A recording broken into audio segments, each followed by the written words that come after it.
विनायकं गुरुं नौमि साखरे नाम विश्रुतं येषां चरणसान्निध्यात् जीवा मुक्ता भवन्ति। साखरे वंशविख्यातं ज्ञानदानपरायणं विनायकं गुरुं वन्दे भवबन्धविमुक्तये।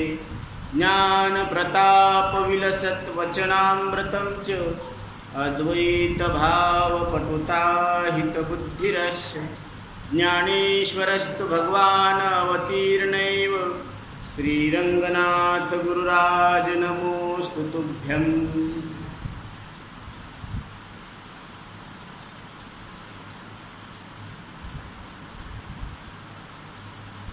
श्री संत सेना मानव जागृती सकल संत गाथा प्रवचन।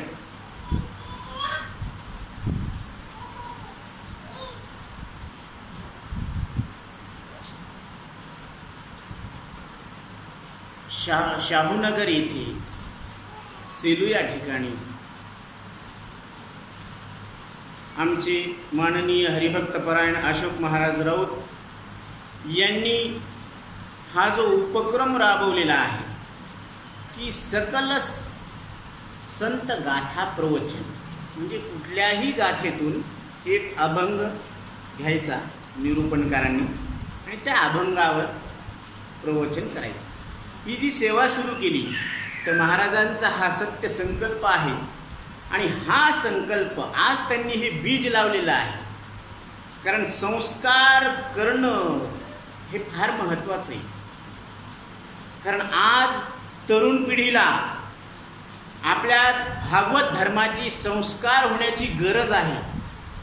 जर धर्म जागृत राहिला तर संस्कृती टिकणार आहे आणि जर संस्कृती टिकली तर भारत देश हा महान आहे असं आपण छाती ठोक गर्वाने म्हणू शकतो।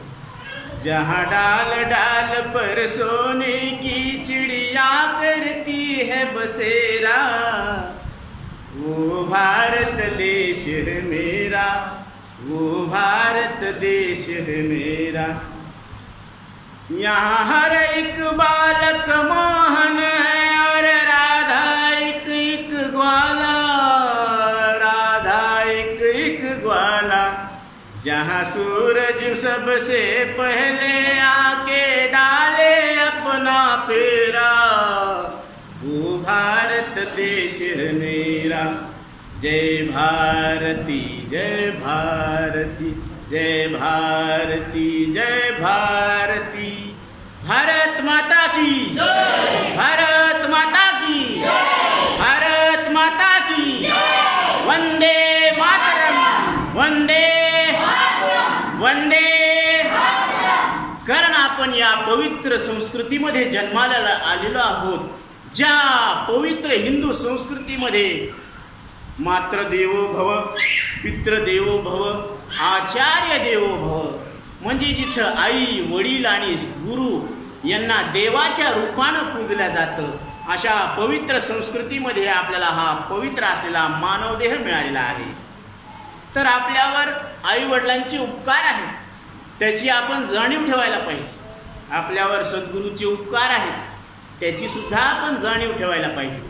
कारण सद्गुरू या रूपाने येत असतात जे आपल्यावर भागवत धर्माचे संस्कार घालतात। आज आमच्या महाराजांनी एक प्रयत्न, एक संकल्प केलेला आहे आणि तो संकल्प म्हणजे बीजारोपण आहे। आणि हाच बीज हे वृक्षामध्ये रूपांतरित होणार आहे आणि असा वृक्ष मोगरा फुलला, मोगरा फुलला, फुले वेचिताची भरू कळियासी आला। मोगरा फुलला, मोगरा फुलला। लावियले द्वारी. कोणत्या द्वारी? शाहूनगरच्या द्वारी. आणि त्याचा वेलू गेला गगनावरी. म्हणजे इथं बाहेर गावाहून साधू संत येणार आणि आपल्याला त्यांच्या मुखातून आली मुखा वाटे अमृत वचने. त्यांच्या मुखातून अमृत वचनाचा आपल्याला लाभ होणार आहे. हे आपलं परम भाग्य आहे. म्हणून कुठंतरी प्रयत्न व्हायला पाहिजे, अनुष्ठान व्हायला पाहिजे. मग त्या प्रयत्नांना यश मिळत असतं. आणि आज आमचे महाराज रात्रंदिवस कष्ट करतात, त्याच दिशेनं त्याच मार्गाने चाललेले आहेत. वेद मार्गे मुनी गेले त्याची मार्गी चाललो, नकळेची विषय अंधा म्हणून उघड बोलिलो. ज्या मार्गानं साधू संत गेलेले आहेत त्याच मार्गाने आम्ही वाटचाल करत आहोत.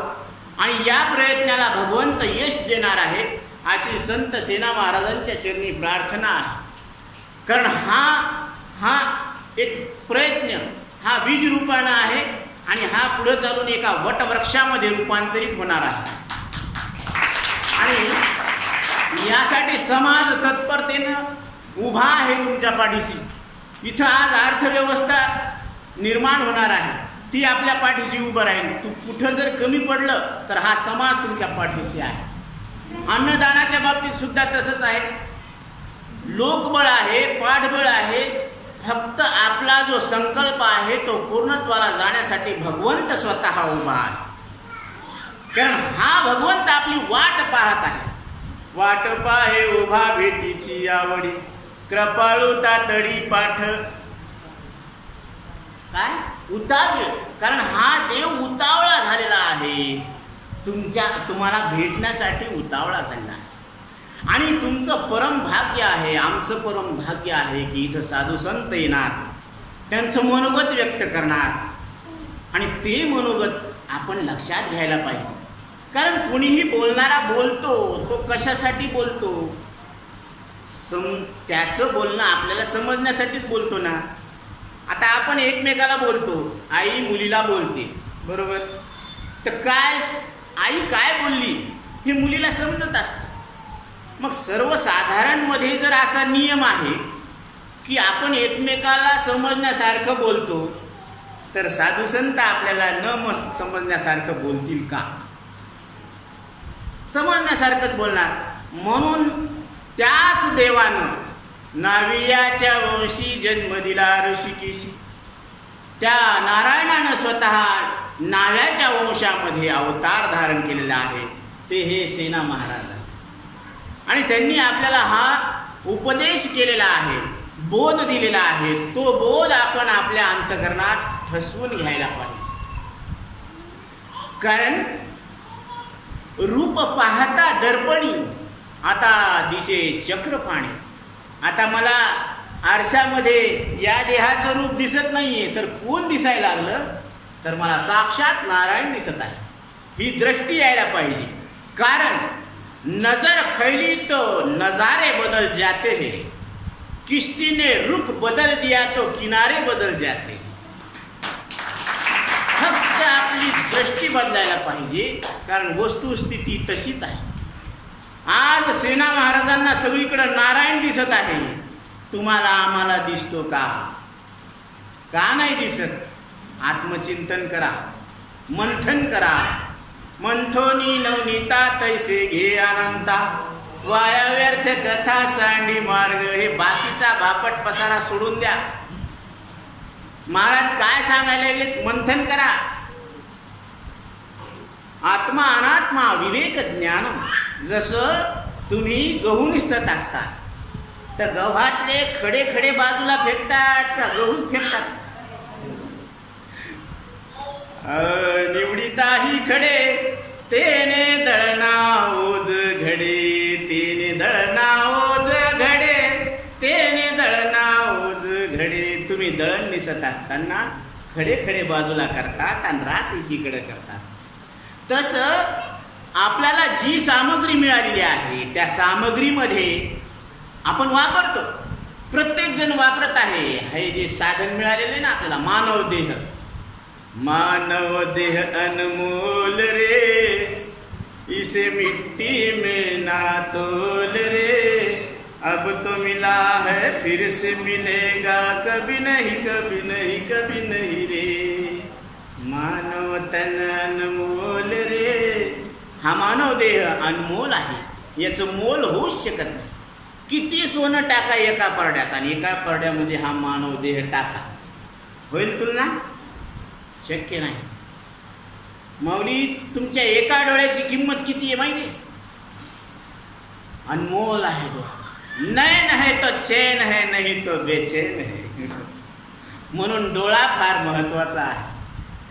आणि ह्या संपूर्ण विश्व जर पाहायचं असलं तर आपल्याला डोळ्याची आवश्यकता आहे. म्हणून डोळा महत्वाचा आहे. आणि डोळ्यापेक्षा डोळ्यानं जे रूप दिसतं ती शक्ती महत्वाची. नसता आंधळ्याला सुद्धा हे दोन डोळे असतात, पण त्याला दिसतं का? मग डोळा महत्वाचा का रूप ज्या शक्तीनं दिसायला लागली ती शक्ती महत्वाची? ती शक्ती दिसत नाही. मग ती शक्ती दिसत नाही आणि त्या शक्तीला चालवणारा सुद्धा दिसत नाही. क्या बात आहे. ती शक्ती आता आहे, इथं आहे, प्रत्यक्ष आहे आणि तुमच्या आमच्या मध्ये प्रविष्ट आहे. त्या शक्तीला ओळखण्यासाठी हा मानव देह आहे. औट हाथ का मानव देह अल्लाह ने तुझको दिया, औट हाथ का मानव देह अल्लाह ने तुझको दिया, खाया पिया सुख से सोया यूं ही उम्र गवाया. खाया पिया सुख से सोया यूं ही उम्र गवाया, भजो रे मन गोविंदा, भजो रे मन गोविंदा, भजो रे मन गोविंदा, भजो रे मन गोविंदा. औट हात का म्हणजे 3.5 हाताचा हा मानव देह आपल्याला ईश्वरानं कशासाठी दिलेला आहे? भजन करण्यासाठी दिलेला आहे. देवे दिला देह भजना गोमटा, तोया झाला फाटा बाधिकेचा. कबीरदास सांगतात की प्रत्येकाचं मानव शरीर हे त्याच्या त्याच्या हातानं, ज्याच्या त्याच्या हातानं 3.5 हात भरत असतात. म्हणून याला औट हात का मानव देह म्हणतात. 3.5 हात. कोणाचंही कुणी मोजून पहा, त्याच्याच हातानं 3.5 हात भरतात. मग तुम्ही 3.5 हाताचे आहेत का? हे देह मिळालेला आहे आपल्याला. जसं पत्तरवाळी फाटलेली असली पण मिष्टान्न महत्वाचे आहेत ना. लाडू, करंजा, गुलाबजामुन, वावा, पाणी सुटायला पक्वान्न महत्वाचे. पत्तरवाळी फाटली, महाराज इतकाच कोणा फाटला? अरे जाऊ दे ना, तू ते पाय ना पदार्थ. तसं शरीर एखाद्याचं कमी जास्त असन, जाऊ द्या, शरीराकडे काय पाहता, पण आत्मा चांगला आहे ना. देह देवाचे मंदिर, आत आत्मा परमेश्वर. आत हृदयामध्ये राम प्रगट आहे, आता आहे, इथं आहे आणि ते राम तुम्ही आहे. कोण सांगायला? ज्ञानोबराय सांगायला. कैसा हृदयामध्ये मी रामू, असता सर्व सुखाचा आरामू, की भ्रांतासी कामो विषयावरी. आता राम आहे, इथं राम आहे आणि तुम्ही राम आहे. तुम्ही मानो न माना, पण तुम्ही कोण आहेत? हे कोण म्हणायला लागलं? हे माऊली म्हणायला लागली. सगळ्या विश्वाची आई ती ज्ञानाई सांगायला लागली की तुम्ही राम आहे. मग आपण आता इथं जे स्वतःला समजायला लागलो तर ते समजणं बरोबर आहे का ज्ञानोबराय जे सांगायला लागले ते बरोबर आहे? ज्ञानोबराय सांगायला लागले ते बरोबर आहे. ते सांगायला लागले की तुम्ही आता आहे, इथं आहे आणि रामरूप आहे. म्हणून सर्व घटी राम म्हणजे काय? सर्व घट. घट म्हणजे हा घट, शरीराचा घट, आणि ह्या घटामध्ये राम आहे. ज्याला हे शब्द कळायला लागलेत तो राम आहे. मग तुमच्यात राम, आमच्यात राम. तुम्ही देव, आम्ही देव, मध्ये भेव कशाची? म्हणून हे जनी वणी अवघा देव, वासनेचा पुसावा ठाव, मग ओळगा तो वासुदेव. अशा पद्धतीनं इथं महाराज काय सांगतात? सेवेसाठी घेतलेला अभंग हा जगद्गुरु तुकोबराय यांचा हा अभंग आहे. नकरी रे संग राहे रे निश्चळ. लागो निधी मळ ममतेचा, या नावे अद्वैत खरे ब्रह्मज्ञान, अनुभवा वाचुनी बडबडती. इंद्रियाचा जय, वासनेचा क्षय, संकल्पाही नये वरी मन, तुका म्हणे नये जाणीव अंतरा, अंतरी आधारा आनंदाचा. अशा पद्धतीचा हा जगद्गुरु तुकोबरायांचा हा 4 चरणाचा अभंग आहे. आणि या अभंगामध्ये तुकोबराय मनुष्य देहात आलेल्या जीवाला जीवन कसं जगावं हे आपल्याला समजावून सांगतात, हा उपदेश करतात. जसं आता आपण आपल्या मुलांना ते हुशार व्हावेत, त्याच्यावर चांगले संस्कार व्हावेत, ते मोठे होऊन त्यांनी लोकांचंही कल्याण करावं आणि स्वतःचंही कल्याण करावं, त्याला त्याचं जीवन जगता यावं, यासाठी त्याला शिक्षण देतो. शिक्षण का देतो? कारण तो चांगला शिकून चांगली त्याला नोकरी मिळाली आणि त्यानं त्याचं जीवन, दैनंदिन जीवन चांगल्या पद्धतीनं जगावं. ही कोणाची अपेक्षा आहे? ही सगळ्यांची अपेक्षा नाही आहे, ही आईवडिलांची अपेक्षा. नाही तर तुम्ही सांगा, कोण्या आईवडिलांना वाटतं की आपल्या लेकरांना लोकांसमोर भीक मागावं? छातीवर हात ठेवून सांगा. कोण्या मायबापाला वाटतं की आपल्या लेकरांना आपल्या डोळ्यासमोर भीक मागावं? कोणालाच वाटत नाही, कोणाचीच इच्छा नाही आहे. प्रत्येक आईवडिलाला वाटतं की आपल्या लेकरानं कोणासमोर हात पसरू नये, त्यानं अभिमानानं नाही पण स्वाभिमानानं जीवन जगावं. कसं जगावं? स्वाभिमान. कारण स्वाभिमान, आणि आज आपल्या तरुण पिढीला स्वाभिमानानं जगण्याची गरज आहे.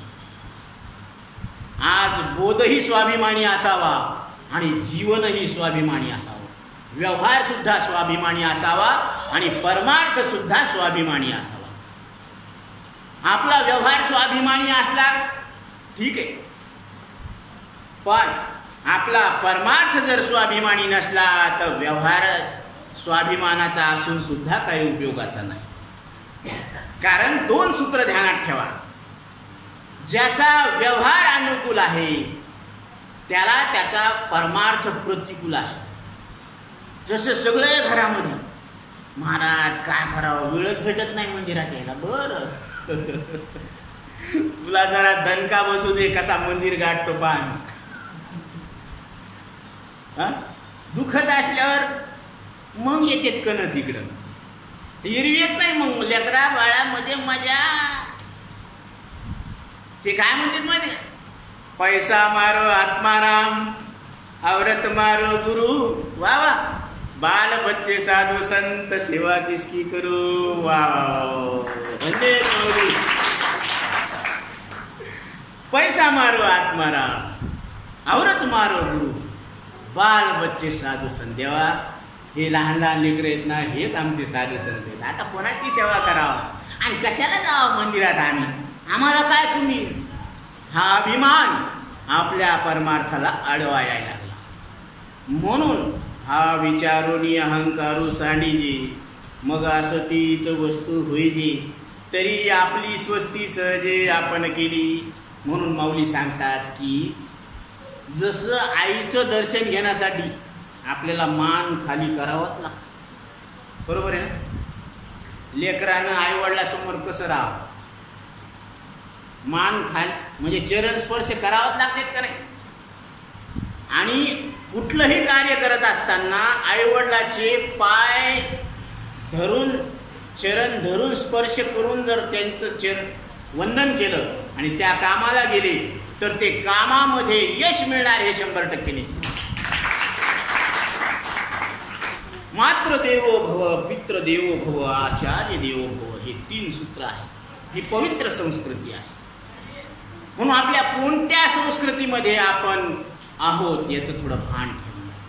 पवित्र संस्कृती आहे, पवित्र असलेला मानव देह मिळालेला आहे. हे ब्रह्मप्राप्तीचं साधन आहे. कशाचं?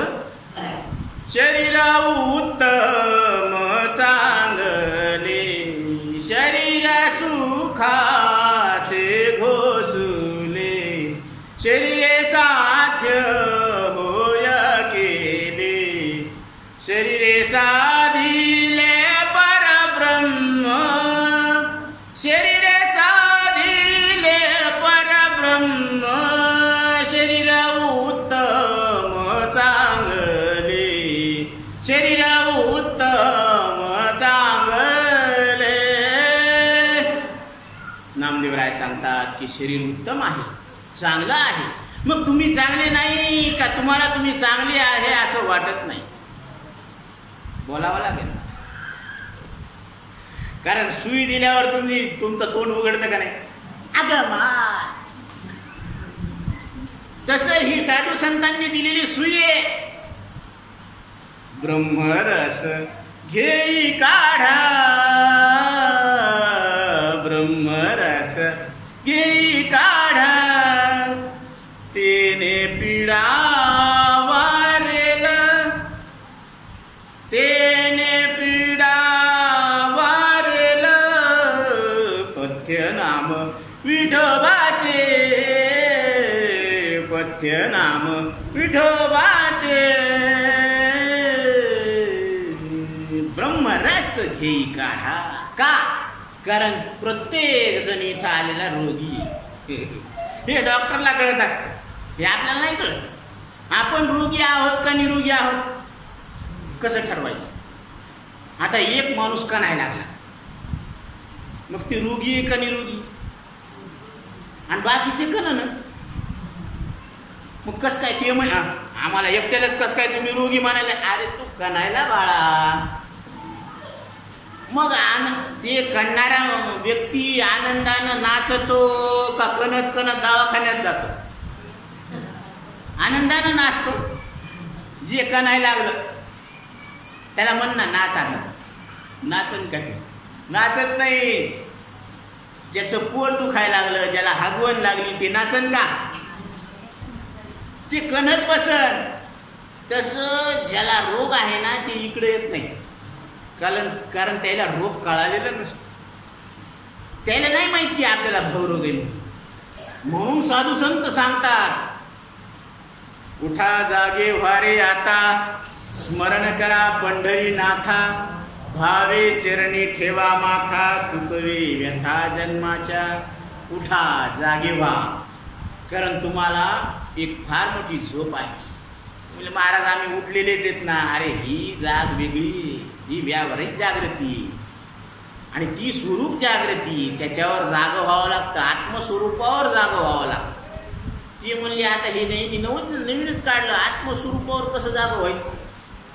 ते जरा हळूहळू चला, कोणी कोणाशी ना बोला, हळूहळू कळता कळता कळू येते, आपली वृत्ती तद्रूप होते. जरा गाथा पाहत चला, ज्ञानेश्वरी वाचत चला, एक संकल्प करा की मी, कारण गुरुवर्य बापूराव महाराज परतूरकर यांनी प्रत्येकाला सांगितलेलं आहे की तुम्ही एक संकल्प करा की 2 हरिपाठ संध्याकाळी घेतल्याशिवाय मी जेवणार नाही, बरं का मग. आणि सकाळी उठल्यावर काकडा भजन केल्याशिवाय मग नाश्ता करणार नाही. त्यावर कोण कोण करीन बरं? असं हात वर करा. आपणच आपल्या मनानं संकल्प करायचा. काय म्हणून? तुम्हाला तर फाशीला तर देईनच ना आम्ही. काय साधू संतांचं वचन वाचा म्हणाले बाबा. महाराजांनी फार चांगला उपक्रम चालू केलेला आहे. मला खूप आनंद झाला. पहिल्याच दिवशी मी त्यांना फोनवर बोललो, महाराज तुम्ही आज हा वृक्ष लावलेला आहे, याचं मोठ्या आज बी पेरलेले ते उगवणार, पण या वृक्षाला चांगली फळं लागणार. कारण माऊलीची एक ओळी, एक ओळ आहे. माऊली एके ठिकाणी सांगतात, मग तो प्रयत्नची एके वेळे समग्र परब्रह्म रसे फळे, मग रसू गळे पूर्णतेचा. क्या बात की तुम्ही मी पूर्ण परमात्मा आहे असा पूर्णतेचा रस गळणार आहे. रस गळतो, आंबा पिकतो, रस गळतो, कोकणचा राजाबाई झिंबा खेळतो. त्या बात आहे. असा ब्रह्मरस प्रत्येकाच्या अंतकरणात उमगणार आहे. ही गॅरंटी आहे, हा गॅरंटेड मामला आहे. आता कोणाला वाटत असेल की मला नोकरी पाहिजे, ते प्रयत्न करत असतील, पण लागन का नाही काही सांगता येत. पण इथं जो प्रयत्न करणार आहे त्याला यश 100% मिळणार. म्हणून कोण कोण संकल्प घेऊ शकतो हात वर करा की मी रोज सकाळी उठून काकडा भजन करन आणि मग नाश्ता करन, आणि रोज संध्याकाळी 2 हरिपाठ, एक माऊलीचा हरिपाठ आणि एक नाथ बाबाचा हरिपाठ घेणार, मगच मी जेवणार महाराज, हे मी तुम्हाला वचन देतो. हाय कबूल? त्या बात आहे. ताईला टाळ्यावर, ताईचा संकल्प सिद्धीला. कारण सत्य संकल्पाचा दाता नारायण. आपण आपल्या अंतकरणामध्ये सत्यत्वाचा संकल्प केला रे केला की तिथं नारायण प्रगट झाला. का? कारण याला सुद्धा प्रमाण आहे. नाम आठविता रूपी प्रगट झाला, नाम आठविता रूपी प्रगट झाला, गोपाळा रे तुझे ध्यान लागो मना, गोपाळा रे तुझे ध्यान लागो मना. नाम आठविता रूपी प्रगट झाला. नाव घेतल्या बरोबर प्रगट होणारा एकमेव शक्ती आहे, ती म्हणजे नारायण. अहो आज माणसं माणसाला खोटं बोलायले, काय सांगावं राव. हो ना, हॅलो कुठे, ते म्हणते मी रस्त्यात आहे आणि हे घरातच असते.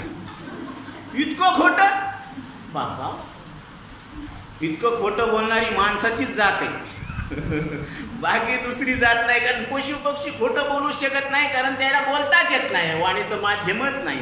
म्हणून हे कोणासाठी? हे तुमच्या आमच्यासाठी, हे मानव देहात आलेल्या प्रत्येक जीवासाठी हे साधू संतांचं बोलणं आहे. म्हणून जरा सगळ्या अंगाचा कान करून ऐका. आता सगळ्या अंगाचा कान कसा करावा? जे आहे तेच कान आम्हाला उघडता येईल बरं का. म्हणून आजी श्रवणेंद्रिय पाहले, जेणे गीता निधान देखिले. गीतेचं निधान काय आहे की आता स्वप्नाची परी हे तुकले साचा सरी. जे स्वप्नात सुद्धा आपल्याला अनुभव येत नव्हता, आज जागृतीमध्ये प्रत्यक्ष अनुभव साधू संतांच्या संगतीत आलेला. काय अनुभव आला? कोणाची इच्छा आहे की मी मरावं?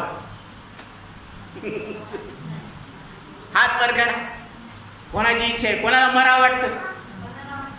बाबाला सुद्धा वाटतं की अजून 4 दिवस नातवंडाचं लग्न पाहावं, त्याचे लाडू खावे, पिवायला भेटावं. मग आलं तर काही या वाट 4 दिवस अजून लांबावं वाटतं. कोणाला वाटतं की आटपून घ्यावं? कोणालाच वाटत आगा मरहा बोलून साहती आणि मेल्यावरी गोभाती. अरे आईनं आपल्याला जर म्हणले ना लेकराला, मेल्या मुडद्या उन्हात कशाला मरायला, सावलीत येऊन खपना, त्या लेकराला राग येतो. बापा बापा बापा तळपायाची आग मस्तकाला जाते त्याच्या. आईनं मला असं बोलावं का? ती आई आहे का माझी? वा वा. अरे आई बोलली, पण आईच्या मागचं प्रेम तुला कळालं नाही येड्या. ती बोलली कारण याला ऊन लागन, उन्हात खेळायला लागलं ना, ह्याला ऊन लागन, ह्याचा उन्हामुळं नाकान घोळणा फुटन, त्याच्या नाकातून रक्त येईल, हे बिमार पडन, म्हणून तशा घटना घडू नये म्हणून ती रागाच्या भरात बोलली.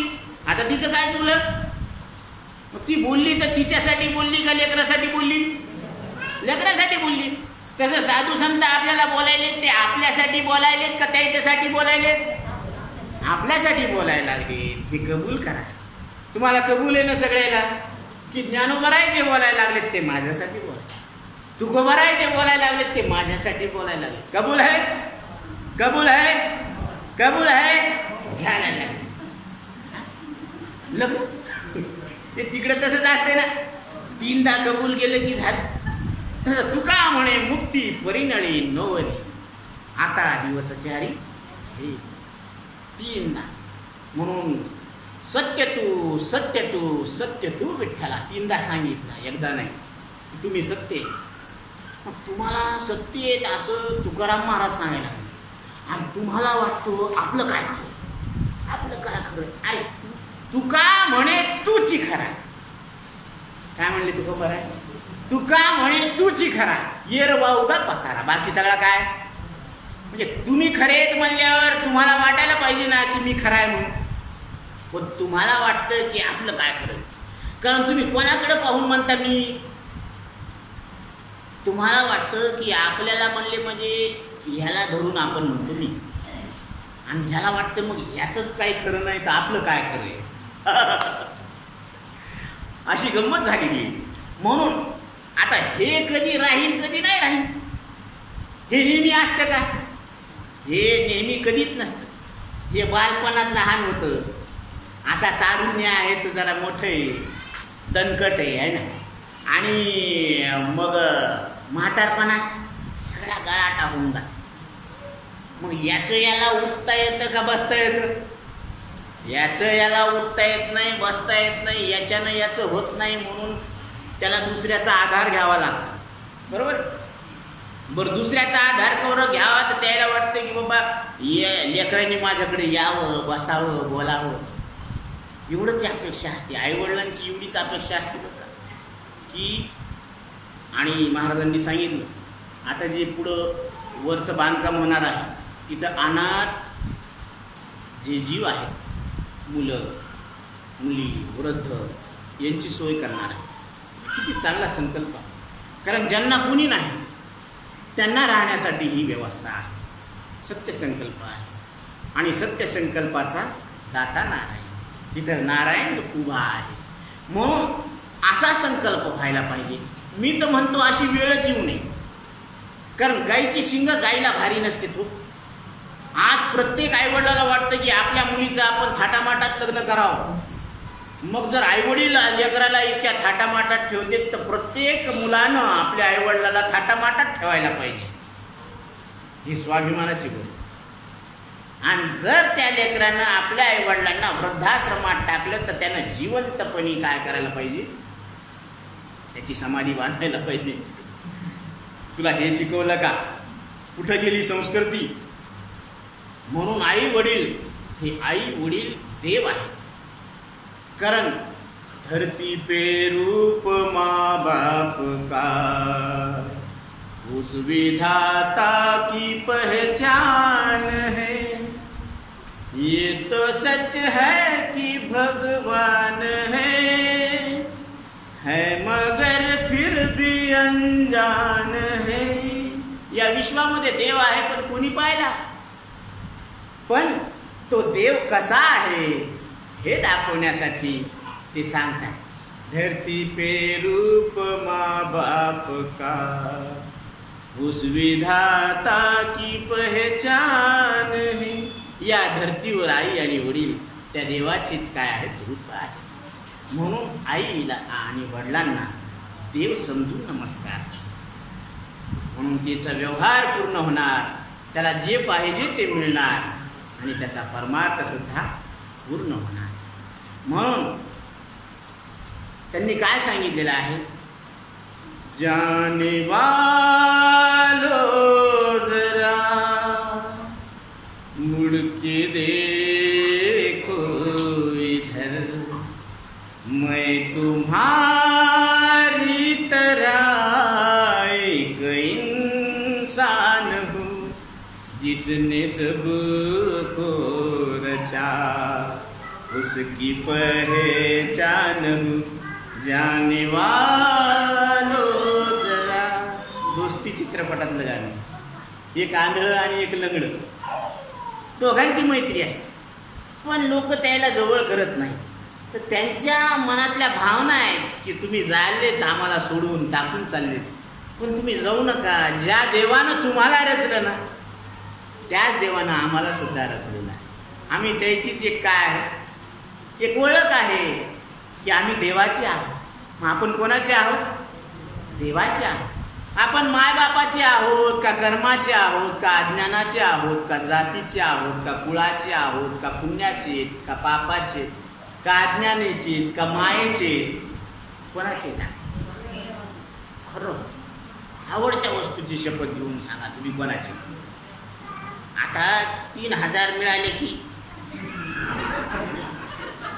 यस इसका जिंदाबाद जिंदाबाद. 3000 मिळाले आहे का नाही? तीच चर्चा चालू आहे सध्या. आता ती पहा ना, आता सासऱ्यानं जर अंगठी दिली ना, ते काय म्हणते, मी यायचं जावं आहे ना, मी यायचं जावं आहे ना. अरे पण असं म्हण ना की मी याचा मुलगा आहे म्हणून, बापाचं नाव घेऊन सांग ना.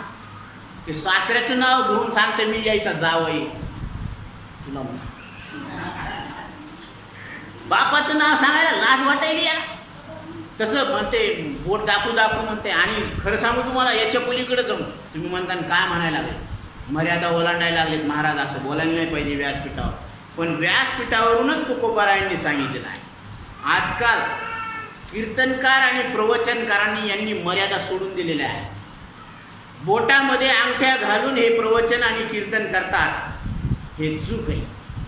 कारण तुकोबारायांच्या गादीवरूनच मी बोलायला लागलो. तुळशीवरी सोने हे तो गाढवाचे लेणे. वाटल्यास रेकॉर्ड करून घ्या. तुळशीवरी सोने हे तो गाढवाचे लेणे. म्हणजे नारदांच्या गादीवर उभं टाकून हातामध्ये अंगठ्या घालून जर कीर्तनकार प्रवचन कीर्तन करत असतील तर ते कशाचं लेणं आहे? गाढवाचं लेणं आहे. तुकोबाराय परखड शब्दात सांगतात. हे मान्य नाही तुकोबाराय. कारण गळ्यामध्ये तुळशीची माळ आपली वारकरी संप्रदायाची परंपरा काय आहे? कंठी मिरवा तुळशी, व्रत करा एकादशी, मनवा हरीचे दास, तुका म्हणे मज हे आस. तुकोबाराय ना, तुमच्याकडून आमच्याकडून काय अपेक्षा आहे? तुम्ही जास्त काही करू नका. तुम्ही फक्त व्रत एकादशीचं करा. नाही तर एक लोटा पाणी सब बीमारियों का हल और एक लोटा जल.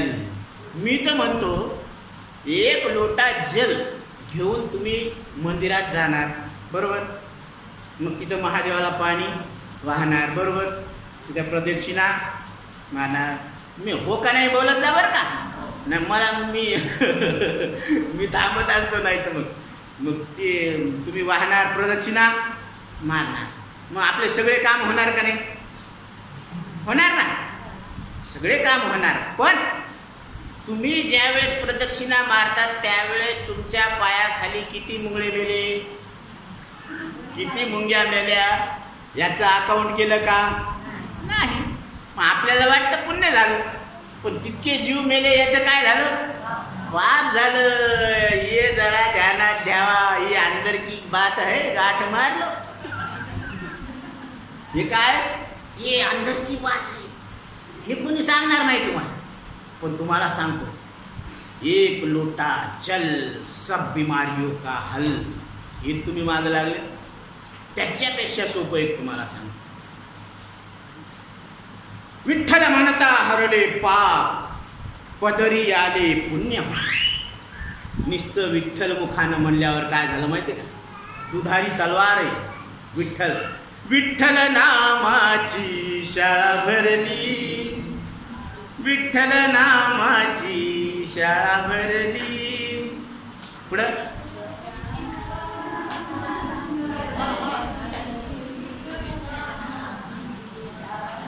क्या बात है.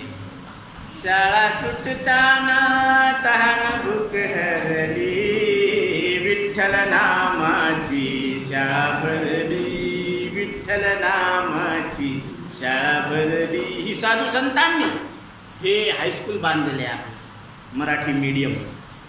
हे काय आहे? साधीच शाळा आहे संत सेना महाराजांची. आणि या सेना महाराजांनी आपल्याला आव्हान केलेलं आहे की ही शाळा आम्ही सुरू केली, यांचं उत्तरदायित्व महाराजांना दिलेलं आहे आमच्या. आणि तुम्ही येणाऱ्या शाळेमध्ये पाटी घेऊन यायचं आणि त्याच्यावर काय लिहायचं? ही मनाच्या पाटीवर विठ्ठलाचं नाव लिहायचं. हो, म्हणून मनाची पाटी करायची, त्याच्यावर विठ्ठल नाव लिहायचं. आता विठ्ठल नामाचं थोडक्यात तुम्हाला महत्त्व सांगतो.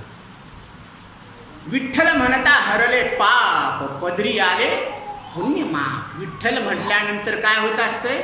दुधारी तलवार आहे. एक तर पापाची निवृत्ती होते आणि दुसरं पदरामध्ये पुण्य आहे. आता पुण्य मिळवायची गरज आहे का? आता कुणी सांगितलं आपल्याला, बाबा तुम्ही असं करा, अन्नदान करा, मग तुम्हाला लय मोठं पुण्य होईल. त्याने केलं ना अन्नदान, अन्नदान केलं, खाल्लं लोकांनी रात्री, आणि जे दुसऱ्या दिवशी घे तांब्या पळ, घे तांब्या पळ, घे तांब्या पळ, सगळ्याला हबू हबू द्यायचा. आता ते पुण्य झालं का पाप झालं? मी कशाला म्हणू, तुम्हीच म्हणा, तुम्हीच खाल्लं. मग त्याला काय वाटायला करणाऱ्याला? एवढ्याला अन्नदान केलं बरं, आणि दुसऱ्या दिवशी यायला काय झाले? मग पाप झालं का पुण्य झालं? पुण्य करता करता पाप घडे, आणि पाप करता करता पुण्य. आता पाप करता करता पुण्य कसं काय घडायले? तर ते शिव मंदिरामध्ये शिवरात्रीला तो जो नेम धरणारा होता, तर त्याच्या हातानं काय झालं, त्याला एक शिकार मिळालं. ती बेलाच्या झाडावर चढला, खाली महादेवाची पिंड होती. ती लोक सगळे दिवसभर ओम नमः शिवाय, ओम नमः शिवाय, ओम नमः शिवाय, ओम नमः शिवाय. हे म्हणलं काय लोक ओम नमः शिवाय करायला, ते पाला तोडायला, चावायला, टाकायला, ओम नमः शिवाय, ओम नमः शिवाय, ओम नमः शिवाय. रात्रभर त्यानं त्या पिंडीवर ओम नमः शिवाय म्हणून बेलपत्र वाहिलं. आणि आमचा भोळा महादेव इतका भोळा आहे की त्याला नुसते एका बिल्वपत्रावर ते काय होते, हसीना मान जाएगी, तसा आमचा भोळा महादेव एका बेलपत्रावर प्रसन्न होतो. हो, हे भोळा शंकरा, शंकरा, हे भोळा शंकरा, आवड तुला बेलाची, बेलाच्या पानाची. हे भोळा शंकरा, शंकरा, हे भोळा शंकरा. रात्रभर त्यानं ते ओम नमः शिवाय, ओम नमः शिवाय, ओम नमः शिवाय 108 काय इतके झाले की देवाला प्रत्यक्ष भेट द्यावा लागला. म्हणून आमचा भोळा महादेव शिव भोळा चक्रवर्ती, त्याचे पाय माझे चित्ती, वाचे वदता शिव नाम, तयान बाधी क्रोध काम. म्हणून असं शिव, म्हणून अहम देवनी शंभू शांभवी झाला. अहम जाळावा लागतो, मग शांभवी होत असतो, उगत नाही होत असते. अहंकार गेला, तुका म्हणे देव झाला, तुका म्हणे देव झाला, तुका म्हणे देव झाला. अहम जाळावा लागतो. तसं विठ्ठल नामात जी ताकद आहे, तर ती काय होत असती? पदरी आले पुण्यमाप, दुधारी तलवार. एकदा विठ्ठल म्हणल्यानं काय होतं? पाप बाहेर पडतं आणि पुण्य पदरामध्ये येत असतं. ते एकदा विठ्ठल म्हणल्यानं. आता विठ्ठल नामाचे अजून फायदे. काय करायचं? एक नियम लावायचा. सकाळी ब्रह्ममुहूर्तावर उठायचं, शौच मुखमार्जन करायचं. आंघोळ केली तरी चालेल, पण शौच मुखमार्जन करून पद्मासन घालायचं. आणि ही ज्ञानमुद्रा आहे. या ज्ञानमुद्रेमध्ये पाठीचा कणा सरळ ताठ ठेवायचा 90 डिग्री कोणामध्ये, आणि मुखानं 5 मिनिटं, रोज किती मिनिटं? 5 मिनिटं विठ्ठल विठ्ठल विठ्ठल विठ्ठल विठ्ठल विठ्ठल असं मुखानं ध्वनी करायचं. तर यानं काय फायदा होईल? तुमच्या शरीराचे सगळे रोग निघून जातील. जर कोणाला मानसिक आजार असेल तर तो सुद्धा बरा होतो. या विठ्ठल नामात अशी ताकद आहे. आणि एक अभंग सांगतो, न कळो ते कळो येईल उगले, नामे या चिंतने विठ्ठलाचे. न दिसो ते दिसो येईल उगले, नामे या विठ्ठले चिंतने विठ्ठलाची. न भेटो ते भेटो येईल उगले, नामे या चिंतने विठ्ठलाची. न बोलो ते बोलो येईल उगले, नामे या चिंतने विठ्ठलाची. तुका म्हणे आसक्त जीव आसक्त सर्व भावी. सगळ्या भावानं जीव काय व्हायला पाहिजे? विठ्ठल नामामध्ये आसक्त व्हायला पाहिजे. जसा एखादा कामी पुरुष स्त्रीमध्ये कसा असतो? आसक्त असतो. तसा तुम्ही आम्ही आपला जीव या नामामध्ये आसक्त करून ठेवायला पाहिजे. तुका म्हणे जीव आसक्त सर्व भावी, तरीच या भवसागरातून तरतो. तर असं या विठ्ठल नामाचं काय आहे? तर कोण कोण करेल असं सांगा बरं. क्या बात आहे, ताईच्या नावानं टाळ्या. या विठ्ठल नामामध्ये ताकद आहे. तुम्हाला जे भेटावं असं वाटत असेल एखाद्याला वाटेल की मला नोकरी भेटावं, चांगलं घर भेटावं, चांगली बायको भेटावं, चांगला मुलगा व्हावा, असं जर कोणाला वाटत असेल तर त्यानं रोज विठ्ठलाचं नाव. ज्याला कोणाला वाटत असेल की मला हे दिसावं, हे देव दिसावा, ते देव दिसावा, त्याला सगुण साक्षात्कार होईल. पण त्यानं विठ्ठलाचं नाम रोज 5 मिनिटं घ्यायला पाहिजे. 5 ते 12 मिनिटं घ्या. काय चाललं, काळ, वेळ आणि स्थळ तेच ठेवा. रोज विठ्ठलाचं नाव घ्या. न दिसो ते दिसो येईल उगले. जे कळत नाही, तुम्ही म्हणतात महाराज आम्हाला गाथा वाचून बी कळत नाही, काय करावं? तुम्हाला गाथ्यातले प्रत्येक अभंग लक्षात येतात. ज्ञानेश्वरीची प्रत्येक ओवीचा अर्थ लक्षात येईल. सेना महाराजांचं मनोगत तुम्हाला लक्षात येईल. फक्त तुम्ही काय करायचं, विठ्ठल विठ्ठल विठ्ठल विठ्ठल असा ध्वनी करायचा. आता आपली सेवा 5 मिनिटाची राहिलेली आहे. तोपर्यंत आपण 1 मिनिटाचं सगळ्यांनी मांडी घाला, पाठीचा काना ताट ठेवा आणि अशा मुद्रेत ठेवायचे, असे हात ठेवायचे. ज्यांना नाही जमलं ते खुर्चीवरती राहू द्या. आणि प्रत्येकानं सगळ्यांनी एक सुरात म्हणायचं, विठ्ठल विठ्ठल विठ्ठल विठ्ठल विठ्ठल विठ्ठल विठ्ठल विठ्ठल विठ्ठल विठ्ठल विठ्ठल विठ्ठल विठ्ठल विठ्ठल विठ्ठल विठ्ठल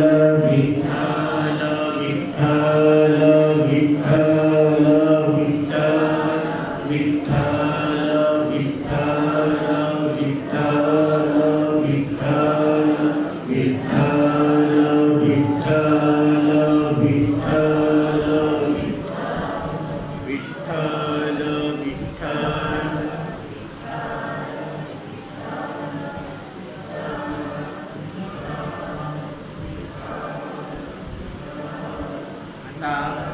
हळूहळू डोळे उघडा. दोन्ही हातांना असं दर्शन करा आणि तोंडावरून फिरवा.